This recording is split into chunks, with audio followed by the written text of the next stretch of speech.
Тут вот моя вот бедная крышечка-то и сломается. Это смелость признать, что вы чего-то не можете. Ощущение, что мне здесь ничего не подвластно. Что будет, а какие прогнозы? У меня это уже вообще дорога наезженная давно. Почему вы не даете другим себя так почувствовать? Я к нему прислушиваюсь, как будто это мой вот такой вот оракул. О мое, что же я делаю со своей жизнью-то? Верить надо только себе. У меня отвалилась вообще страсть к путешествиям. Опять про самодостаточность, про цельность и независимость. А с вами Таня Генерал.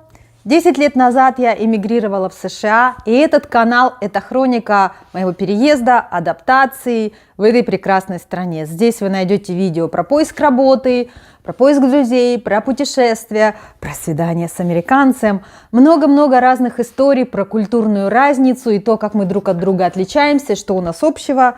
А прямо сейчас вы смотрите серию видео о борьбе с онкологией. Господи, разве можно об этом шутить? 4 месяца назад у меня был диагностирован рак груди, и прямо сейчас я делаю серию видео, где рассказываю, как я справляюсь с этой гадостью. Справляюсь, на мой взгляд, достаточно успешно, но смотрите сами. С момента, когда я начала записывать серию этих видео, прошел почти месяц. А волосы меня окончательно покинули. Это минус. Но плюс в том, что мне осталось всего лишь 3 недели химиотерапии, после которой они начнут расти снова. Поэтому сегодня я с вами вот так в шляпке, чтобы не шокировать особо чувствительных. Сегодняшний эпизод о том, чему меня научил рак. Самое главное и самое первое – это я наконец-то научилась просить о помощи. Для сильных, независимых людей, которые привыкли сами своей жизнью всегда рулить, сами всем управлять, сами со всем разбираться, везде подстилать соломки, это, наверное, самый жизненно важный навык и самый сложный. Когда вы не просто сидите в сторонке с обиженными глазенками, скрывая страдания на лице, чтобы все другие догадались и сами все пришли, и сами вам все дали. Это работает только для булгаковской Маргариты, но и то тоже посмотрите, как это для нее сработало. Помните, как он говорил: маленькая женщина, никогда ни о чем никого не просите, сами все придут и все дадут. Ерунда это все. На самом деле, умение просить о помощи – это способность признаться в своем несовершенстве, это смелость признать, что вы чего-то не можете, и это возможность дать другим людям почувствовать себя нужными, почувствовать себя ресурсными, почувствовать себя щедрыми, когда они имеют что-то, чего они могут дать вам. Здесь всегда такой хороший пример. А как вы себя чувствуете, когда вы кому-то помогаете? Прекрасно же, правда? Поэтому почему вы не даете другим себя так почувствовать? И это, наверное, был для меня самый главный урок, когда я открыто выходила на своих там друзей, где-то в чате в совместном и писала: у меня вот такая задача будет на этой неделе, ну, допустим, операция, после которой я там буду не фонтан, может быть, 2 недели, и мне нужна вот такая помощь вот в такой день, вот в такой день, вот в такое время. Желательно, чтобы кто-то побыл со мной у меня дома. Или там собаку, когда я пристраивала, 5 недель я буду абсолютно недееспособна, может ли кто-то взять собаку, присмотреть. Она тогда еще была совсем молодым щенком, и я переживала, что у меня не будет возможности ей давать достаточно физической активности в день. Эти вещи дались мне сначала очень нелегко, но теперь этот наработанный навык останется со мной навсегда. Это прекрасный навык. Второй важный момент: если вы посмотрели хотя бы половину видео из этой серии, то вы, наверное, уже догадались. Второй важный момент – это отказаться от идеи, что все можно держать под контролем. Идея контроля, она знакома, наверное, 90% зрителей моего канала, потому что это идея фикс 90% жителей Земли. Нам так спокойнее, нам так прекраснее, нам так комфортнее, когда мы думаем, что мы можем все контролировать. Тогда ничего нигде не случится без нашего ведома, тогда никто не подведет, тогда никто не предаст, и тогда мы будем знать, что все у нас везде в порядке, наконец-то все вот так лежат по полочкам и все хорошо. К сожалению, это только идея. На самом деле все контролировать нельзя, все время что-то происходит, и стремиться к этому не нужно. Вся история с раком, она как раз-таки была про это. Контроля у меня было по минимуму с самого первого момента, с самого дня, когда была недостаточно хорошая маммограмма, начиная с того, что записаться можно только через 3 недели, заканчивая тем, что результаты будут только через 10 дней. И дальше вот так по всей этой лесенке я так и шла, что от меня не зависело ничего. То, что зависело, это был тот самый минимум, который я делала сразу мгновенно, складывала ручки и сидела, ждала. Это и было для меня самым большим источником стресса. Не сама болезнь, а вот это ощущение, что мне здесь ничего не подвластно. И я очень быстро поняла, что если я не начну работать именно с этим, то как раз-таки вот тут вот моя вот бедная крышечка-то и сломается. И поэтому это было самой главной темой работы в моей терапии, самой главной темой работы с моим коучем. Кого я только не привлекала для того, чтобы поддерживать свое ментальное здоровье, это и была тема принятия. Принятие, сдаться, отдаться, сказать, ну хорошо, все, я с этим ничего сделать не могу, живем вот от одного дня до от одного дня, вот от одного шага до одного шага, я все, что могла, сделала, остальное отпускаем. Это очень трудно. Те, кто не любил, тот не поймет, а кто любил, тот знает, как это трудно. Следующая вещь – это умение принимать решения быстро и умение принимать решения.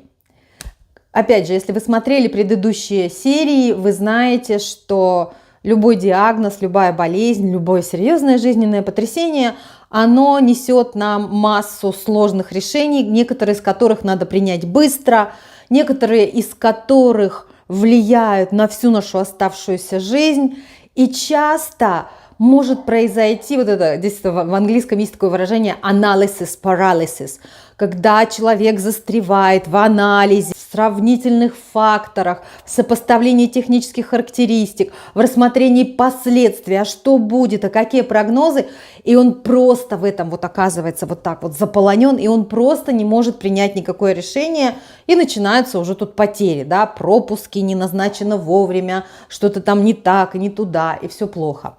У меня это уже вообще дорога наезженная давно. Это мой один из самых сильных навыков – умение принимать решения быстро. Я под прессом обстоятельств всегда теряюсь, когда быстро что-то меняется. Мне нужно время, я это про себя тоже теперь знаю, поэтому я уже так это действую. Мне нужно время перегруппироваться. Я теперь так и говорю, так, подождите, мне надо прийти в себя, я сразу так не могу, мне нужно буквально 7 минут. И после этого я принимаю решения. Как я их делаю? Я верю своей интуиции. И раньше не отдавала себе этому отчета и всегда думала, ну как-то так получилось. Но когда вот в свете всех последних событий я стала смотреть все мои жизненные свершения, все мои достижения, которыми я горжусь, которые я считаю, что получились хорошо, в которых я вижу успех и процветание, когда я стала смотреть, как они были сделаны, вот знаете, так прям по шагам, да, вот там появилась информация, вот там я ее рассмотрела, вот я приняла решение. Что я сделала? А я везде верила своей интуиции. Я очень мало и очень редко делала какой-то сравнительный анализ, потому что я не люблю это. Это не мое вообще, мне это не помогает ни капельки. Я крайне редко советуюсь с кем-то.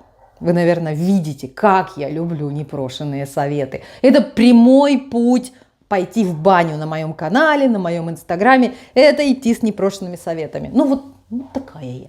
Ну что вы мне за это сделаете? Любить меня не будете? Так и вы и так меня не любите. Вот это сейчас было неправильно. Нет, я знаю, что вы меня любите. Я вижу вашу всю поддержку. Я читаю ваши комментарии. Мне ассистентка моя их читает. Сама не читаю, потому что иногда, как зайду и попаду на какой-нибудь тролль, а мне потом так плохо. Но тем не менее, это было сейчас неправильно сказано. Так вот, возвращаясь к интуиции. Это одна из больших находок всей вот этой истории в борьбе с раком, когда я поняла, что моя интуиция знает лучше меня все, что мне нужно, она у меня очень сильная. Знаете, да, я уже это упоминала, интуиция – это не что иное, как быстро проработанные, проанализированные факты, которые наше сознание не успевает за ними. И это стало для меня таким еще одним хорошеньким таким напоминанием, что верить надо только себе и слушать надо только себя. Но опять же, все люди разные. И если вам лучше всего работают бесконечные списки, анализ, синтез или, может быть, консультации бесконечные со специалистами, и так вы лучше всего принимаете решение, то полный вперед. Исключительно субъективное мнение. Сюда же, кроме интуиции, это еще, конечно же, и про тело. Ну, естественно, мы много уже с вами тут дискутируем на тему, откуда берется рак, в чем причина рака, а как так получилось. И несмотря на то, что официально онкология не отнесена к психосоматическим заболеваниям, но тем не менее она туда большими шагами идет. Поэтому вся работа идет через тело для того, чтобы успокоить ум, для того, чтобы снять стресс, для того, чтобы справиться с тревожностью, с депрессией. Все работает через тело. И особенно в условиях, когда мой прекрасный механизм, мой прекрасный организм, который служил мне 50 лет, верой и правдой, ни разу не подвел, ни одной сломанной косточки, ни одной никакой нигде проблемы. И поэтому я как бы привыкла на свое тело полагаться и достаточно его так активно и агрессивно эксплуатировать. Теперь я к нему прислушиваюсь, как будто это мой вот такой вот оракул. Чуть-чуть, даже еще не устала, а только намек, что что-то сегодня было слишком много клиентов или слишком много задач, сделано слишком много.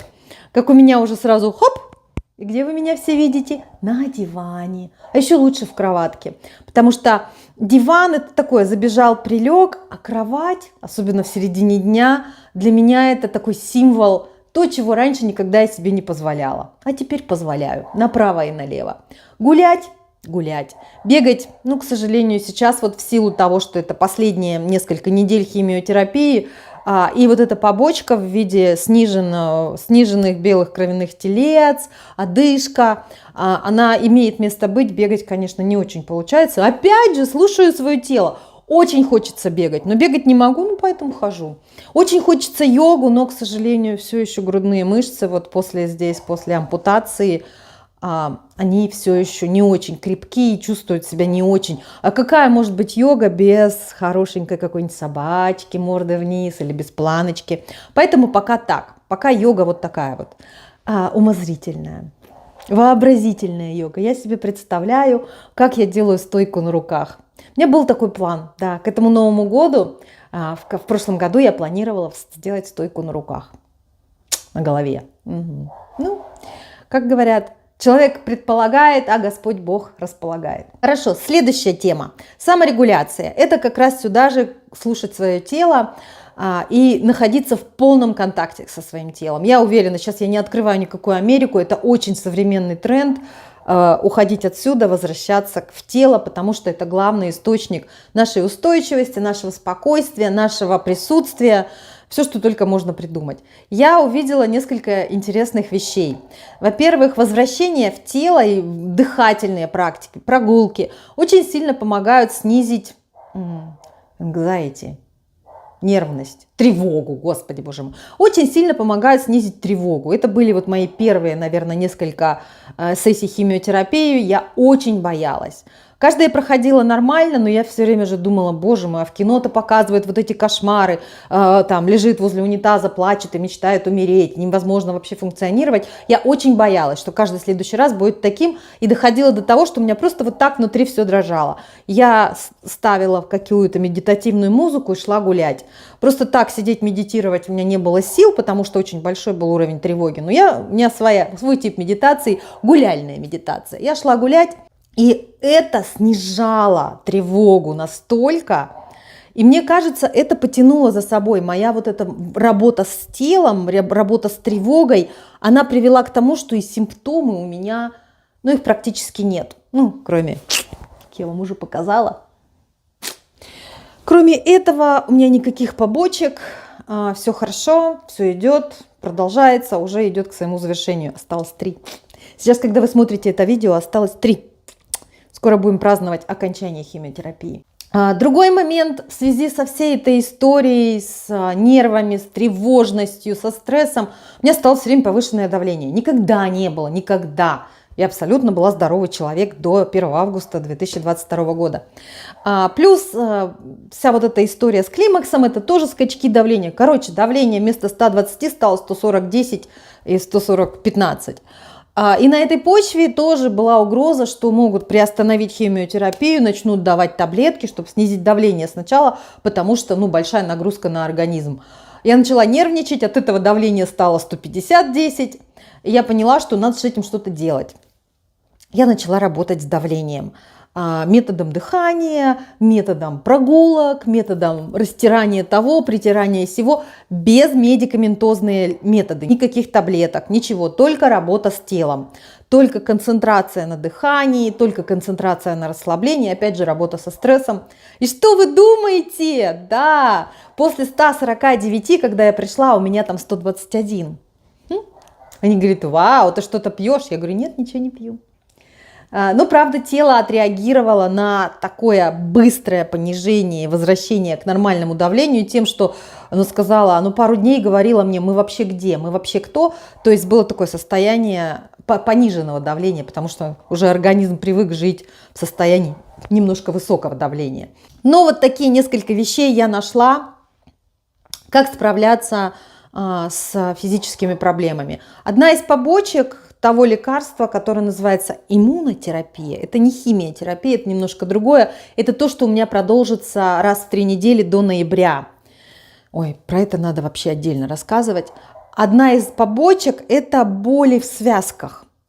Они не огромные, они не убийственные, но они такие, знаете, как хорьки по телу появляются там-сям.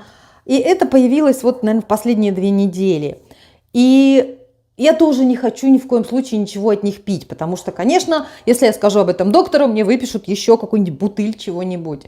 И я нашла, что точно так же, когда наступает, оно как приступом раз там где-то появляется и болит в какой-то связке. И я нашла, что точно так же, если представить себе вдох, а на выдохе дышать, знаете, в йоге так говорят: дыши туда, да, там в это место. Если дышать в эту часть тела и на этом сконцентрироваться, то боль проходит. Не благодарите, пользуйтесь с удовольствием и на здоровье.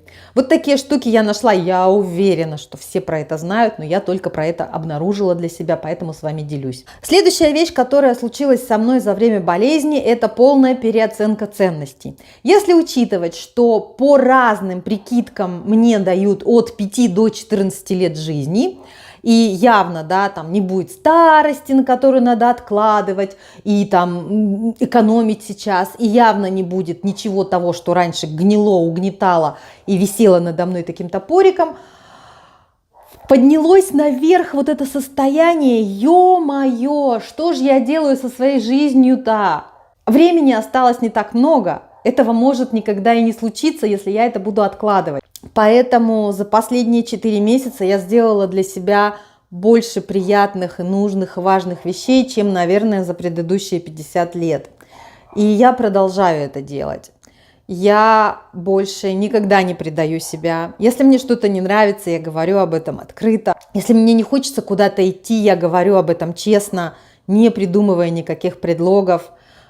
Если мне где-то не нравится, я оттуда ухожу. Если мне что-то не нравится, я это возвращаю, я не пью не понравившийся кофе, не доедаю не понравившийся суп. Все потеряло, все старое, привычное потеряло смысл.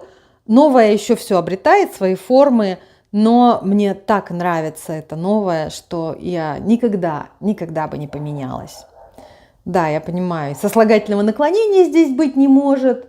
Если бы мне сказали сейчас: хотела бы ты оказаться в июне 2022, и чтобы там переписали результаты твоей маммограммы, наверное, все-таки бы хотела. Несмотря на то, что все сейчас так прекрасно, я бы хотела, чтобы у меня этого не было. Потому что некоторые вещи не такие уж прекрасные. Все эти проблемы со здоровьем, дискомфорт в груди, невозможность сделать йогу, невозможность бегать. Ничего там прекрасного нет. Еще одну вещь, которую я для себя открыла, это ценность и важность самостоятельности и независимости. Я вообще всегда уже давно адепт того, что да, надо там встретить партнера, вдвоем веселее и легче и все такое. Но самое главное, чему каждый из нас должен посвятить время и сконцентрироваться, это на том, чтобы быть независимым и самостоятельным и быть способным справиться со всем самой. Поэтому при всем умении просить помощи, при всем умении создать круг надежных друзей, товарищей, любимого мужчины и все остальное, мега важно быть способной давать все себе самой, чтобы не чувствовать себя обузой для людей, чтобы если что-то идет не так, вдруг, не дай бог, не чувствовать, что вы тут заперты и вы должны тут оставаться, потому что идти вам некуда и одна вы пропадете. В моем случае самый важный элемент был это умение поддерживать себя эмоционально. Первые месяцы люди были со мной на связи, помогали мне, все. Сейчас, как я уже об этом рассказывала, все как бы так, чуть до сих пор рак еще, что не прошло, что ли. У всех своя жизнь, у всех свои дела. Я справилась с обидой на это, со своими детскими обидками на это я справилась благодаря моему терапевту. Это первое. А второе, она помогла мне понять, что у меня для этого есть ресурсы у самой, чтобы дать себе в этом поддержку. И это стало, наверное, самой главной, финальной частью моего вот этого взросления. Да-да-да, не смейтесь, 50 лет, наконец-то взросление. Вот этого эмоционального взросления, когда не только я могу там, да, заказать себе Uber или заказать еду, там, найти для Мишки передержку, и там себя довести из госпиталя и уложить в кровать. Но я еще могу сама себе дать уши, которые мне нужно, чтобы меня послушали, если все остальные уши заняты.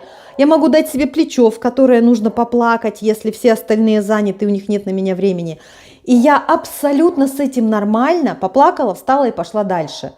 Есть плечо, поплачу в плечо, нет плечо, найду его себе сама. Вот это одна из бесценных вещей, которую дал мне рак, который меня научил рак. Я, несу ее теперь в массы. И к этому теперь, да, еще переходим к следующей вещи. Это мое предназначение. С того момента, как мне поставили диагноз, он совпал с тем, что я собиралась начать уже самостоятельную частную практику и окончательно уйти с работы. Не получилось так прям все в идеале, но тем не менее практику я продолжила.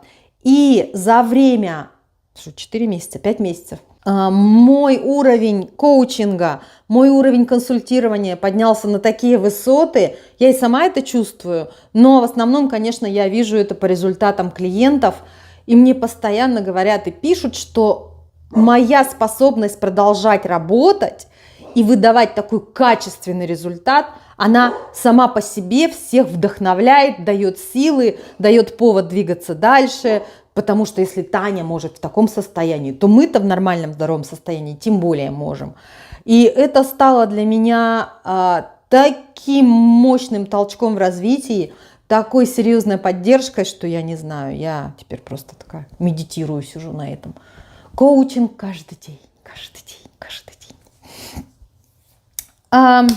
Важное понимание, которое ко мне пришло после того, как я потеряла грудь и волосы, потеряла. Ампутация. Давайте сейчас все те, кто мне пишет, ой, получила импланты на халяву, давайте скажем так, это не импланты на халяву, это ампутация груди. Представьте себе, что вам отрезали что-то важное и нужное. Представили, вот это оно. Так вот, прожив это, справившись с этим, слава богу, уже времени прошло достаточно, я над этим работала с моим терапевтом, у меня пришло осознание, что я – это больше, чем грудь. Я – это больше, чем волосы. Я – это вот эта сверкающая, искрящаяся ресурсная сущность, которой много, которой богата тем, что она может делиться с другими, которая оптимистична, которая полна жизнью, которая полна верой в хорошее. Вот это я. Гораздо больше, чем просто какие-то атрибуты. И это, ребята, такая ценная находка. Я столько много вижу разных сообщений. Я состою в нескольких группах поддержки на Фейсбуке для тех, кто прошел через мастектомию и химиотерапию. Как раз-таки это две главные темы девочки, которые пишут, что все, после удаления груди я никто, я себя чувствую там ненужной, неважной, незначимой. Вот это вот все. И та же самая тема про волосы, когда волосы это была моя корона, волосы это было мое все, как я теперь буду жить? Меня, конечно, к этому подготовила вся моя предыдущая жизнь, когда волосы у меня были от почти несуществующих там до каких-то, и они никогда не были моей частью самоидентификации, уж прям такой, что мои волосы это я. Но тем не менее, это был тоже такой серьезный момент личностного роста. Вот смотрите, я повзрослела в 50 лет и выросла личностно в 50 лет. Чем дальше в лес, тем толще партизаны у нас тут с вами. Знаете, самое страшное для людей, которые проходят через такие вот испытания, это ощущение, что они абсолютно одиноки в своем горе, в своей боли. Благодаря вам, благодаря вашему участию, благодаря вашим взносам в мой фонд поддержки борьбы с этой гадостью, я никогда себя не чувствовала одинокой.